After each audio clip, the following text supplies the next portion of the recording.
Hey there, you're watching Amitha Verma. The other day, I got a great question from one of our customers, Dory. She wanted to know if I could share a few tips and recommendations on how to select a coffee table. There are many ways in which this can actually go wrong. So today, I wanted to share 5 tips on how to select the perfect farmhouse coffee table, as well as a few key mistakes to avoid while you're making your selections. So one of the biggest questions that we get asked is, what shape should my coffee table be? People are often deciding between square, round, rectangle, and oval, and quite frankly have no idea where to start. The place to start is the room that you're working with and deciding which is the right table to fill your space. If you're working with a bigger room, this is where I go for a square-shaped table. I start looking for all those beautiful farmhouse style chunky coffee tables to really fill the space. When I'm working with a bigger room, I want to reduce some of the negative space or the extra space in the room to create a feeling of coziness, and a square table really fills in that room and allows for different seating arrangements around the table, much like a dining table where people gather around. If you've got little ones around your house and you're concerned about corners, this is a great place to opt for a round coffee table and give your room that exact same feeling. If I'm working with a more narrow room, that's when I tend to look for a rectangular shaped coffee table. In my own living room, the room is pretty narrow to keep my seating arrangement intimate, as well as have space for people to pass through in the passageway. I opted for a rectangle. The same idea applies here. If you want to avoid corners and edges, you can easily switch out a rectangle table with an oval table to give you that same slenderness.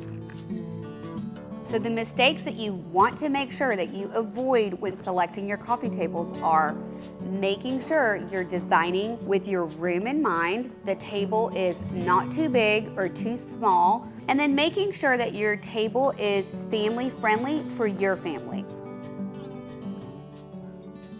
Decide on which style you want to bring into your home. The main way you can decide is to look at your room and have your room be your guide. Your room is going to be your guide and help you decide if you want something more formal, more casual, more relaxed, and that will help you go in a certain direction. In my design projects and our design style, Farmhouse by Amitha, we tend to use a lot of really beautiful textural woods, stone tops, metals, glass, and even fabric and ottomans to replace coffee tables. The next tip you want to follow is to decide the right finish for the coffee table that you're going to select. Now, whenever I'm trying to select the right finish for my table, I take cues from the room that I'm working with. The room might feel casual, rustic, industrial, glammy, whichever direction you want to take it. You want to be sure that your furniture fits into that style. Now, the next thing I want you to pay attention to is the height of your coffee table. Typically, I go for coffee tables that are about 16 to 18 inches high. If you go any lower, it tends to look a little bit more modern. And I'm not saying modern's a bad thing, it just depends on the style of the room that you're designing. So really anything can go. You just want to make sure you are thinking about that as you're making your selections, so you don't get the piece home and think, oh my gosh, why is this coffee table so low?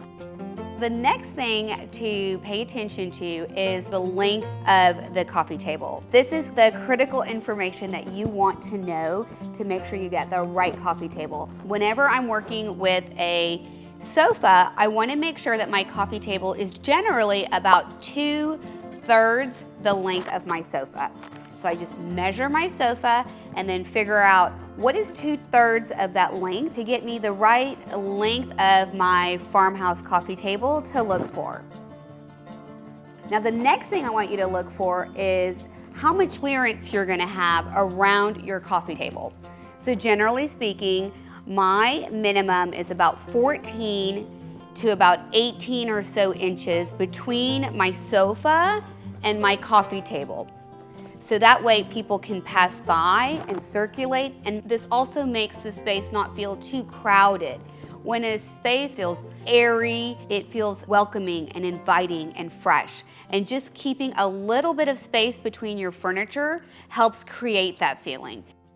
Now you may be wondering, do I even need a coffee table? The answer to that is no, you could probably get away with removing your coffee table.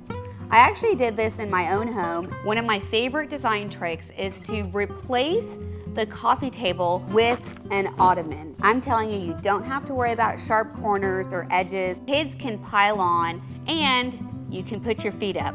Now that you know the rules, it'll be a lot more fun finding a coffee table. And the best part about knowing the rules is you know how and when to break the rules, just like I did in one of my seating arrangements. I actually opted for a smaller coffee table because it was a special and very beautiful piece that I knew would make my sofa also look more special and beautiful. So leave a comment and let me know which is your favorite tip. If you like this video, be sure to give it a thumbs up. And then when you're done, subscribe to our channel.